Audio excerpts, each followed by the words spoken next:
छत्तीसगढ़ की राजधानी रायपुर इस हफ्ते राष्ट्रीय सियासत का केंद्र बनने जा रही है। नवा रायपुर के आईआईएम परिसर में 28 से 30 नवंबर तक होने वाली 60वीं डीजीपी आईजी कॉन्फ्रेंस सत्ता के गलियारों में हलचल पैदा कर रही है। 29 नवंबर को प्रधानमंत्री नरेंद्र मोदी की मौजूदगी न सिर्फ सुरक्षा एजेंडे को मजबूती देगी, बल्कि राजनीतिक संदेश देने का भी बड़ा मंच बनेगी। तो वहीं केंद्रीय गृह मंत्री अमित शाह और एनएसए अजीत डोभाल रायपुर पहुंचेंगे। राष्ट्रीय और अंतर्राष्ट्रीय स्तर पर सुर्खियां बटोरने वाले इस आयोजन को राज्य की राजनीतिक प्रतिष्ठा और केंद्र और राज्य संबंधों के नजरिए से भी बेहद महत्वपूर्ण माना जा रहा है। डीजीपी कॉन्फ्रेंस की तैयारी तेज। आईआईएम में 28 से 23 नवंबर तक होगी कॉन्फ्रेंस। राजधानी में 4 दिन रहेगा हाई अलर्ट। एसपीजी की 20 सदस्यीय टीम पहले से ही मौजूद। सड़कों पर 15,000 जवान रहेंगे तैनात। नवा रायपुर की ट्रैफिक व्यवस्था में फेरबदल। 3 दिन बैरिकेड से ट्रैफिक होगा डाइवर्ट। 18 अलग अलग टीम, आईजी स्तर के अधिकारियों को जिम्मेदारी। प्रदेश में पहली बार डीजीपी आईजी कॉन्फ्रेंस होने वाली है। इसे लेकर के तैयारियां तेज हैं। उप मुख्यमंत्री अरुण साव ने इसे गौरवान्वित करने वाली बात कही है, तो वहीं पूर्व मंत्री शिव डहरिया ने सरकार पर तंज कसा और छत्तीसगढ़ सरकार की समीक्षा करना प्राथमिकता बताया। छत्तीसगढ़ के लिए सौभाग्य का विषय है कि छत्तीसगढ़ में इस बार डीजीआईजी कॉन्फ्रेंस का आयोजन हो रहा है। देश के प्रधानमंत्री माननीय नरेंद्र मोदी जी, देश के गृह मंत्री आदरणीय अमित शाह जी, वरिष्ठ अधिकारीगण यहाँ रहने वाले हैं और निश्चित रूप से सरकार की ओर से सभी तैयारियां पूरी कर ली गई है और ये कॉन्फ्रेंस बहुत उपयोगी होगा देश के लिए, ये उम्मीद है। माननीय प्रधानमंत्री जी को राज्य सरकार के कार्यों के पहले एक बार समीक्षा कर लेने चाहिए। राज्य सरकार पूरी तरह से हर मामले में विफल है और जो संवैधानिक व्यवस्थाएं हैं छत्तीसगढ़ में वो ठप हो चुकी है। सबसे पहले छत्तीसगढ़ सरकार की समीक्षा करनी चाहिए और उसके बाद बाकी दूसरा काम करना चाहिए। डीजीपी का कॉन्फ्रेंस कर रहे हैं तो इसके पहले छत्तीसगढ़ सरकार का पहले समीक्षा करना चाहिए, उसके बाद बाकी कोई काम करना चाहिए। रायपुर में होने वाली ये पहली डीजीपी आईजी कॉन्फ्रेंस न सिर्फ छत्तीसगढ़ के लिए एक बड़ी उपलब्धि मानी जा रही है, बल्कि सुरक्षा व्यवस्था, नक्सल मोर्चे और राष्ट्रीय रणनीति के लिहाज से भी बेहद महत्वपूर्ण है। जहां प्रशासन और सुरक्षा एजेंसियां तैयारियों को अंतिम रूप देने में जुटी हैं, तो वहीं राजनीतिक बयानबाजी ने इस आयोजन को और भी सुर्खियों में ला दिया है। 3 दिनों तक देश के शीर्ष सुरक्षा अधिकारी एक मंच पर जुटकर आंतरिक सुरक्षा की रूपरेखा तय करेंगे, जिसका असर आने वाले वर्षों में देश की कानून व्यवस्था और सुरक्षा तंत्र पर साफ दिखाई देगा। अब पूरे देश की निगाहें रायपुर पर टिकी हैं, जहां सुरक्षा, रणनीति और सियासत तीनों का बड़ा संगम होने जा रहा है। रायपुर से अद्वैत नाइक की रिपोर्ट।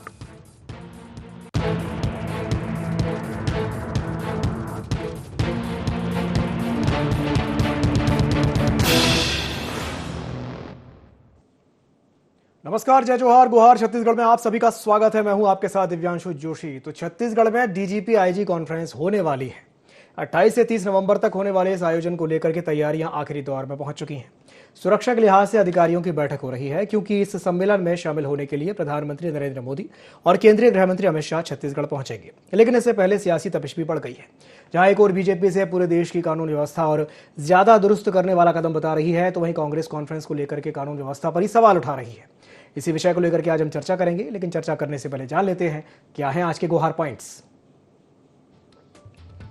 रायपुर में डीजीपी आईजी कॉन्फ्रेंस के क्या है मायने? देश की सुरक्षा व्यवस्था के लिए कितनी महत्वपूर्ण होगी यह कॉन्फ्रेंस? राष्ट्रीय आयोजन से कितनी बढ़ेगी छत्तीसगढ़ की प्रतिष्ठा? डीजीपी आईजी कॉन्फ्रेंस पर कांग्रेस क्यों उठा रही सवाल?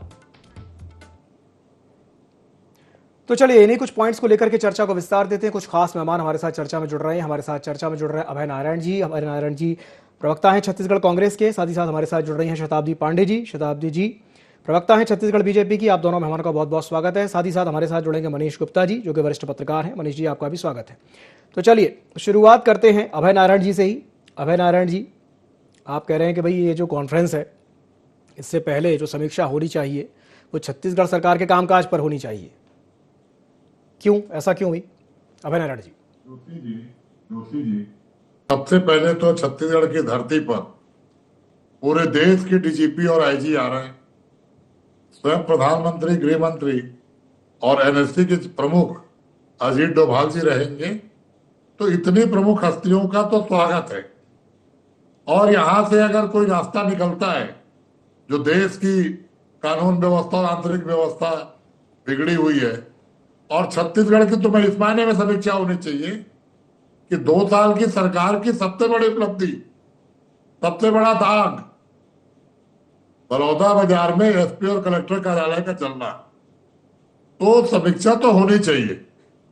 और मैं तो चाहता हूं कि केंद्रीय गृह मंत्री जी पहले इसकी समीक्षा कर लें कि छत्तीसगढ़ कहां खड़ा है। लोहारेडी में 1 घंटे में 3 हत्या, पुलिस के कर्मचारी के घर में घुस के अपराधियों द्वारा हत्या। जब पुलिस सुरक्षित नहीं है, सांसद विधायक सुरक्षित नहीं है, कलेक्टर और जिले के एसपी का कार्यालय सुरक्षित नहीं है, तो किस सुरक्षा के लिए हम कॉन्फ्रेंस करने जा रहे हैं। लेकिन मैं आने वालों का स्वागत करता हूं। छत्तीसगढ़ के लिए गर्व का विषय है कि यहाँ पे हो रहा है। दिल्ली में लाल किले की जो घटना हुई, समीक्षा होनी चाहिए कि केंद्र सरकार के नाक के नीचे दिल्ली पुलिस आपकी, केंद्र की पुलिस आपकी, और लाल किले की घटना हो गई। पहलगाम में हमारे पर्यटन आराम से नहीं घुस सकते, उनको जाति और धर्म पूछ के मारा गया। उसके बाद आप ऑपरेशन सिंदूर करें, सफलता कर लें। ये घटनाएं हो क्यों रही हैं? हमारी आईबी कहाँ फेल हो रही है? हमारा इंटेलिजेंस कहाँ फेल हो रहा है? खुफिया एजेंसियां क्यों नहीं काम कर पा रही हैं? मणिपुर जल रहा है, कश्मीर आज फिर अस्थिर है, बंगाल की क्या स्थिति है? आप केवल केंद्र की सरकार के कारण ही वहां तमाम तरह के दंगे फसाद हो रहे हैं। तो इन तमाम विषयों पर और एक उम्मीद की किरण जरूर है कि इस कॉन्फ्रेंस से साइबर अपराध को रोकने के लिए कोई तकनीकी निकाली जाए, पुलिस को आधुनिकता से लैस किया जाए, हमारे सैनिक बलों को आधुनिकता से लैस किया जाए, और साइबर क्राइम को लेकर पूरा देश चिंतित है, हर व्यक्ति चिंतित है। डिजिटल हो चुका है सारा पेमेंट, और उसमें क्राइम होता है।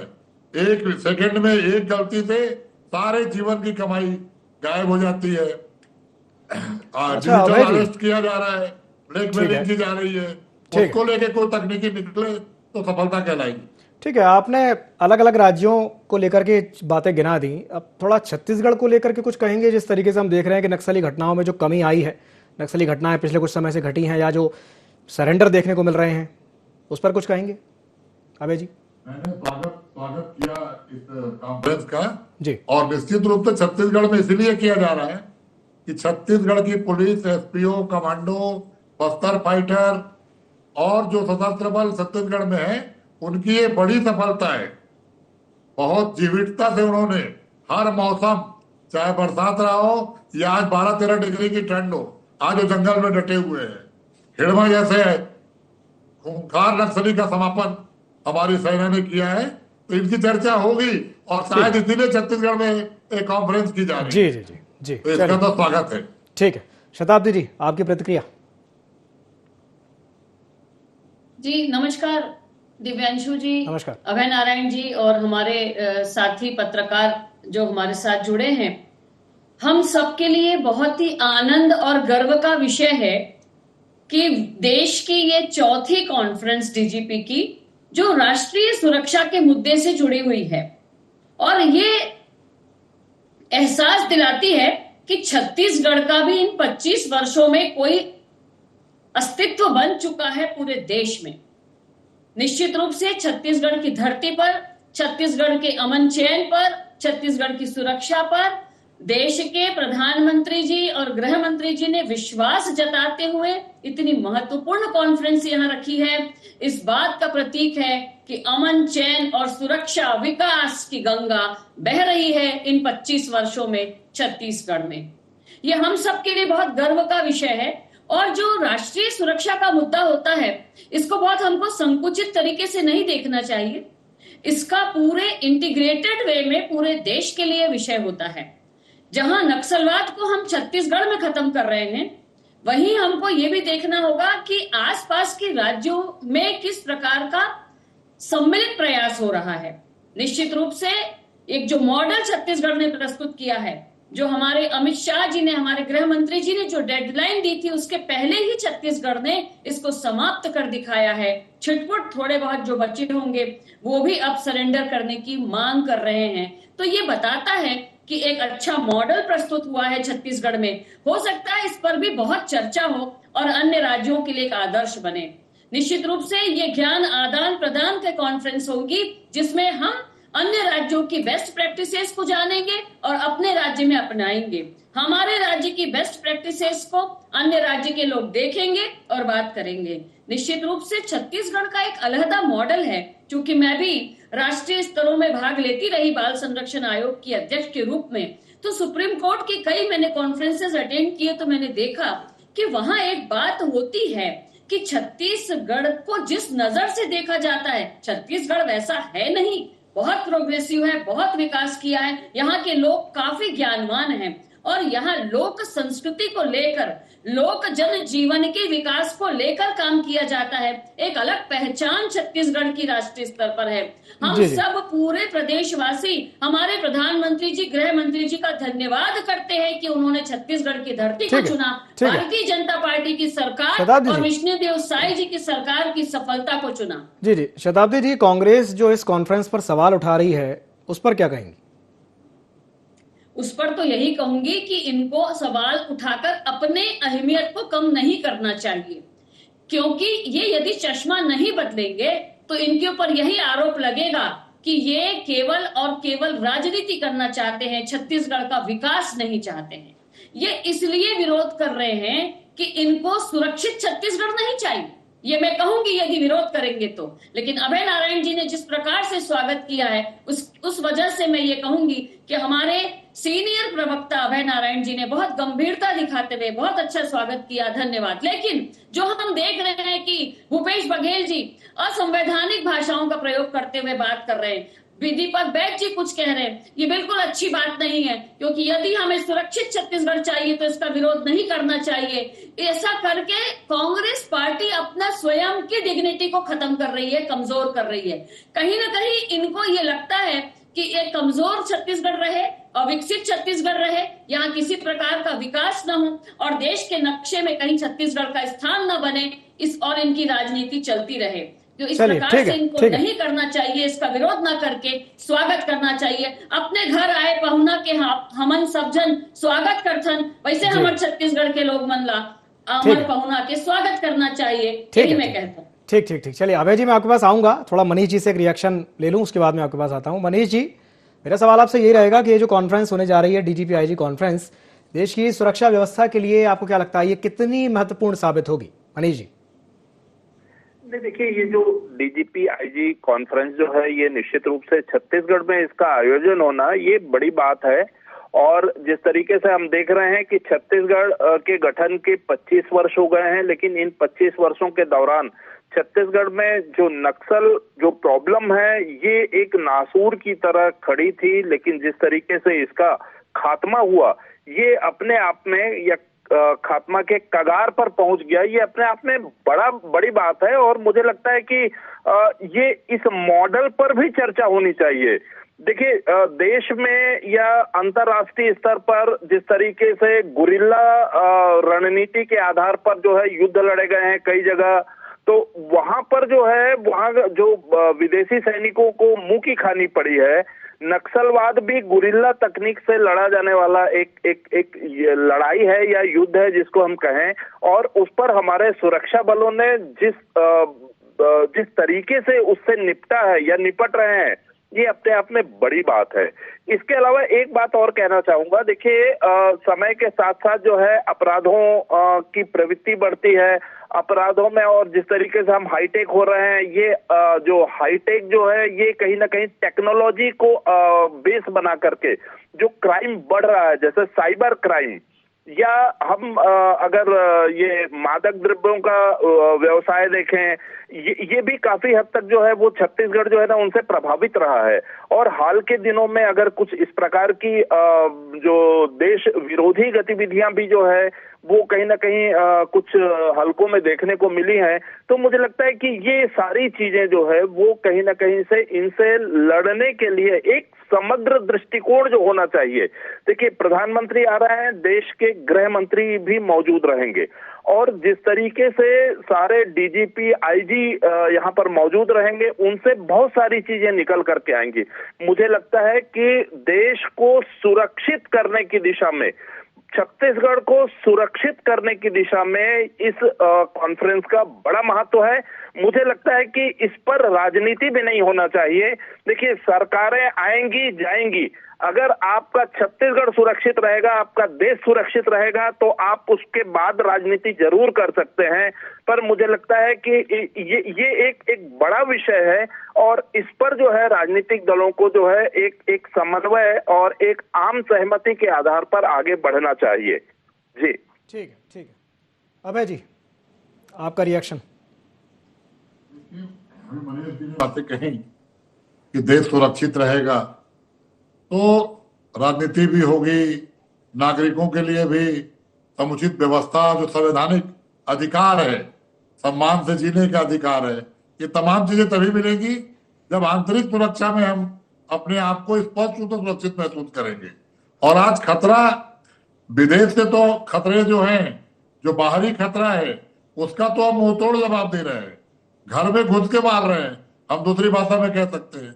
लेकिन जो अंदर का आंतरिक सुरक्षा में पैदा हुआ है, चाहे मणिपुर से स्टार्ट करके आप छत्तीसगढ़ तक आ जाइए, उसका कोई समाधान निकलना चाहिए, उसकी कोई रूपरेखा। क्योंकि गोली हम किसको मार रहे हैं, वो अपने लोग हैं। आज नक्सलवाद में जो मारे जा रहे हैं वो भारत के ही नागरिक हैं, वो विदेश से नहीं आए हैं। नक्सलवाद क्यों पनपा, नक्सलवाद क्यों बढ़ा, नक्सलवाद को हम कहाँ रोक सकते थे, कहाँ आपसे चूक हो गई कि नासूर बना और हमें गोली मार के खत्म करना पड़ा। इस पर भी एक सत्र होना चाहिए, बात होना चाहिए। शताब्दी जी ने कहा भूपेश बघेल जी और दीपक बैच की बात। भूपेश बघेल जी प्रदेश के मुख्यमंत्री रहे हैं 5 साल तक, वो समझते हैं छत्तीसगढ़ की सुरक्षा को। अगर वो कोई बात कह रहे हैं तो सरकार आरोप के रूप में न ले, सरकार सुझाव के रूप में ले और सरकार उस पर काम करे। दीपक बैच जी बस्तर के सांसद हैं और बस्तर ने ही नक्सल को झेला है, नक्सल का जो भी नासूर है वो बस्तर के लोग जानते हैं। तो दीपक बैच जी का अपना अनुभव है। अगर वो कोई बात कर रहे हैं तो आप उसे आरोप के रूप में मत लीजिए। एक तो आपको सबसे पहले छत्तीसगढ़ के राजनीतिक दलों की बैठक बुलानी थी, उस बैठक में इस पे क्या बेटर कानून व्यवस्था को लेकर होनी चाहिए, उस पर चर्चा करनी थी, कुछ पॉइंट निकलता। और तमाम लोगों से जो रिटायर्ड होकर हमारे छत्तीसगढ़ के जो रिटायर्ड डीजीपी हैं, उनसे सरकार को बात करनी चाहिए थी, उनकी कमेटी बनानी चाहिए थे, स्पेशली छत्तीसगढ़ को लेकर। जो वर्तमान में है वो वही बात करेंगे जो सरकार को अच्छी लगेगी। लेकिन जो आज रिटायर हो गए डीजीपी स्तर के लोग इस प्रदेश में हैं, जो सीनियर पत्रकार हैं, जो लगातार नक्सल को और लगातार क्राइम को लिख रहे हैं, देख रहे हैं, उनसे कोई बातें की जाती और उन पॉइंट को वहां पे सरकार की ओर से अधिकारी उठाते तो ज्यादा फायदा मिलता। फिर भी मैं उम्मीद करूंगा कि छत्तीसगढ़ की धरती से ऐसा कोई कानून बने, ऐसी कोई बात निकले, ऐसी कोई धारा बहे तो जिसमें लाल किला ना हो, जिसमें पहलगाम ना हो, और अपने देश में कम से कम नागरिक आराम से देश के हर कोने में घूम सके, बलौदा बाजार की घटना ना हो। लोगों, नक्सल तो आप खत्म कर रहे हैं, नक्सलाइट खत्म हो रहे हैं, लेकिन जो मैदानी इलाके में रोज हत्याएं हो रही हैं, जो मादक पदार्थ की सप्लाई पंजाब से और पाकिस्तान कनेक्शन और तमाम कनेक्शन पाए जा रहे हैं, जिसपे जांच होती है और अचानक चुप्पी साथ ले जाती है, जैसी बड़े नाम बड़े हाथ आते हैं। ये तो राजनीतिक बातें हैं, मैं आज राजनीतिक बातों की तरफ नहीं जाऊंगा। स्वागत करते हुए यही कहूंगा कि अगर सब महत्वपूर्ण लोग छत्तीसगढ़ की धरती पे हैं तो कुछ महत्वपूर्ण बातें हो, चर्चा हो और हर नागरिक अपने आप को सुरक्षित महसूस करते, ऐसा क्राइम रोकने का बात जरूर होना चाहिए और छत्तीसगढ़ की घटनाओं पर भी बात होनी चाहिए। अच्छा सुझाव है आपका अभय नारायण जी। चलिए शताब्दी जी, आपका रिएक्शन। ये निश्चित रूप से ये जो कॉन्फ्रेंस हमारे प्रधानमंत्री जी ने देश की केंद्र सरकार ने रखा है, तो इस पर यही सारा कुछ सोचकर ही रखा गया है। रहा सवाल इस बात का कि यह जो हमारे पुनर्वास की नीति है या नक्सलियों का खात्मा करने की बात है, इस पर सबसे सलाह करना चाहिए, या यह जो डीजीपी कॉन्फ्रेंस हो रही है इसके लिए सलाह करनी चाहिए। निश्चित रूप से सारी प्रक्रियाओं को पार करते हुए ही कोई निर्णय लिए जाते हैं, कोई नीतियां बनती हैं, कोई कार्यक्रम होते हैं। मेरा ये कहना है कि कांग्रेस को हमेशा कमियां ढूंढने की बजाय ये करना चाहिए कि क्या बेहतर हो सकता है। निश्चित रूप से अभय नारायण जी की आज की भूमिका बहुत सराहनीय है, इसलिए मैं उनको कुछ भी नहीं कह रही हूं, लेकिन कांग्रेस पार्टी का जिस प्रकार का पिछले दिनों रवैया रहा उस पर यदि हम चर्चा करें तो हिडमा जैसे व्यक्ति के एनकाउंटर पर भी दीपक बैज जी कहते हैं कि उसका आधार कार्ड मिला क्या, उसका आधार कार्ड शो करिए। उनकी प्रीति मांझी जो संयुक्त सचिव है वो कहती है उसको लाल सलाम और उसकी शहादत कहती हैं। दिग्विजय सिंह जी जो इनके सीनियर हैं वो उनको श्रद्धांजलि देते हैं। ये सारी ऐसी बातें हैं जो इस बात को बताती है कि कहीं ना कहीं आपका नक्सलियों के प्रति एक ऐसा रवैया रहा जिसकी वजह से वो खात्मा नहीं हो पाया, और आज भारतीय जनता पार्टी की सरकार ने वो खात्मा करके दिखाया है, तो हमको सहमति व्यक्त करनी चाहिए। अभय नारायण जी सीनियर प्रवक्ता हैं, उन्होंने हमेशा, मैं जब भी इनके साथ डिबेट में रही हूं, बहुत सहमति के साथ बहुत संतुलित अपनी बातें रखते हैं। लेकिन जो बातें कभी कभी हो जाती है कांग्रेस की ओर से जो हो रही हैं, उनके बारे में मैं कहना चाहूंगी, डीजीपी कांग्रेस को लेकर जो आपत्ति दर्ज की कांग्रेस के कुछ वरिष्ठ नेताओं ने, वो नहीं करनी चाहिए। ठीक है, अभय जी, क्योंकि ये सुरक्षा का मामला है हमारे पूरे प्रदेश के लिए, छत्तीसगढ़ के लिए, राज्य के लिए और देश के लिए। ठीक है, ठीक है। देखिए, जो भी साइबर क्राइम की बातें हो रही हो या किसी भी प्रकार के अपराध की बात हो रही है, वो इंटरकनेक्ट होता है पूरे देश में। तो ये कहां से सप्लाई हो रहे हैं ड्रग्स का, इन सबको यदि हमको चेक करना है तो ऐसी कॉन्फ्रेंस बहुत महत्वपूर्ण होती है। ठीक है जी दिव्यांशु जी। जी, अभय जी कुछ कहना चाह रहे थे। जी अभय जी बोलिए। मैं सिर्फ शताब्दी जी को ठीक, मतलब उनके बयान को ठीक करना चाह रहा हूँ। माननीय दिग्विजय सिंह ने श्रद्धांजलि नहीं दी थी, प्रीति माझी के ही पोस्ट को रिपीट किया था उन्होंने, और प्रीति माझी पे कांग्रेस ने कार्रवाई कर दी। लेकिन ये बात आप देखिए कि सोशल मीडिया में हिडमा को श्रद्धांजलि देने वालों की लाइन लगी है, तो सरकार को इन बातों पर भी अध्ययन करना चाहिए विशेषकर। जी जी, ठीक कहा आपने, बिल्कुल सही कहा। पोस्ट को रिपोस्ट किया था उन्होंने, श्रद्धांजलि नहीं दी थी। चलिए ठीक है, मनीष जी के पास नहीं, लेकिन दिव्यांशु जी उन्होंने लिखा था लाल सलाम श्रद्धांजलि लिखा है उन्होंने। अब देखिए पोस्ट को ठीक से, हमने भी देखा है। ठीक, देखते हैं। चलिए ठीक है, मनीष जी के पास वापस जाऊंगा। मनीष जी, बड़ा सवाल ये भी है कि छत्तीसगढ़ के लिहाज से ये जो आयोजन है, राष्ट्रीय स्तर का आयोजन हो रहा है छत्तीसगढ़ की धरती पर, तो ये छत्तीसगढ़ की प्रतिष्ठा के हिसाब से क्या कहा जाए कि ये कितना बड़ा आयोजन है, उससे कितनी वृद्धि होगी छत्तीसगढ़ की प्रतिष्ठा में? मनीष जी। मनीष जी, क्या आप मेरी आवाज सुन पा रहे हैं? लगता है मनीष जी से हमारा संपर्क नहीं हो पा रहा है। चलिए कोई बात नहीं, यही सवाल मैं आप दोनों से करना चाहूंगा कि एक एक करके आप अपनी बात रखें। जी अभय नारायण जी, आप कुछ कहना चाह रहे हैं? जी, जो हमारे डीजीपी अरुण देव गौतम जी हैं, जी, अभी तक उनको प्रभारी बना के रखा गया है और डीजीपी कॉन्फ्रेंस है, जो मेरी जानकारी है। तो पहले तो सरकार को उनको प्रभारी खत्म करना चाहिए, तब पूर्णकालिक डीजीपी बनाना चाहिए। दूसरी बात, साइबर क्राइम को लेकर जरूर इसमें कोई चिंता होनी चाहिए, उसमें कानून बनना चाहिए, और जब 2 दिन पूरा हो जाएगा, इसका रिजल्ट सामने आएगा, तो कांग्रेस अपनी प्रतिक्रिया व्यक्त करेगी। चलिए ठीक है। जी शताब्दी जी। निश्चित रूप से छत्तीसगढ़ की प्रतिष्ठा जो है वो पूरे देश में सर्वोत्कृष्ट है, ये साबित करता है ये जो कॉन्फ्रेंस हो रहा है, ये आयोजन, क्योंकि ये बहुत बड़ी सुरक्षा व्यवस्था का मामला है। नया रायपुर में और जिस प्रकार से IIM में इसको आयोजित किया गया है, ये पूरे देश के लिए उदाहरण बनेगा कि रायपुर का IIM किस स्तर का है, नया रायपुर किस प्रकार से डेवलप हुआ है। ये हम सबके लिए, छत्तीसगढ़ वासियों के लिए बहुत ही सम्मान और गौरव का क्षण होगा और हमारी प्रतिष्ठा बढ़ेगी।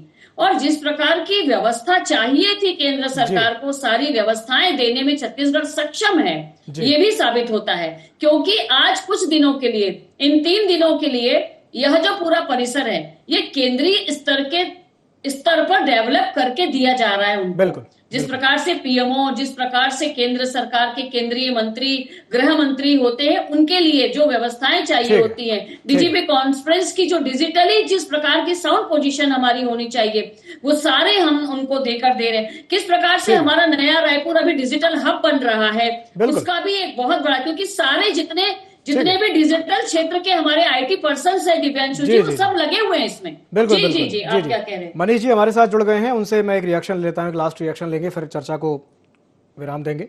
मनीष जी, यही सवाल मेरा आपसे भी रहेगा, क्या लगता है आपको कि छत्तीसगढ़ की प्रतिष्ठा के लिहाज से ये जो आयोजन होने जा रहा है ये कितना महत्वपूर्ण है? मनीष जी। नहीं, बहुत ज्यादा महत्वपूर्ण है, क्योंकि जिस तरीके से छत्तीसगढ़ अभी 25 वर्ष हुए हैं हमारे सिल्वर जयंती स्थापना की हम मना रहे हैं, ऐसी स्थिति में डीजी कॉन्फ्रेंस का होना ये अपने आप में बड़ी बात है। और देखिए, किसी भी स्टेट की बात करें, किसी परिवार की बात करें, तो जो अपराध है वो कहीं ना कहीं एक बहुत बड़ा रोल प्ले करता है। अगर हम हमारे इस डीजी कॉन्फ्रेंस से जो है कहीं ना कहीं हमारे राज्यों में या हमारे राज्य में लोगों में अवेयरनेस आता है, कहीं ना कहीं लोगों को कुछ नई दिशा मिल पाती है देश में अपराध नियंत्रण को लेकर के, तो मुझे लगता है बड़ी बात है। और इसको जो है एक छत्तीसगढ़ की स्थापना के बाद जो है जो प्रमुख जो ऐसे अवसर आए हैं जिसमें छत्तीसगढ़ को राष्ट्रीय स्तर पर मान्यता मिली है, मुझे लगता है कि इसको उस दृष्टि से भी देखना चाहिए ताकि हमारे छत्तीसगढ़ को इसका लाभ मिल सके। और कहीं ना कहीं देखिए, अगर ये इतनी बड़ी कॉन्फ्रेंस यहाँ हो रही है, बड़े लोग आए हैं, और अगर उसमें जैसे हम नक्सलवाद की बात कर लें या ह्यूमन ट्रैफिकिंग की बात कर लें या जो मादक द्रव्यों की जो तस्करी है इसकी बात कर लें, अगर राज्य को जैसे एक कॉरिडोर, जो नशे का कॉरिडोर जो है ना, ओडिशा होकर के जो छत्तीसगढ़ होकर के जो है नशे का कारोबार बढ़ता है, उस पर अगर कोई राष्ट्रीय दृष्टि अगर बढ़ती है, लगाम लगनी बहुत ज्यादा जरूरी है। बिल्कुल सही कहा आपने मनीष जी, बहुत बहुत धन्यवाद आप तीनों मेहमानों का हमारे साथ जुड़ने के लिए, चर्चा में शामिल होने के लिए। तो समय की बाध्यता है, समय की बाध्यता के चलते मैं इस चर्चा को यहीं समाप्त करना चाहूंगा। बने रहिए IND24 के साथ। नमस्कार।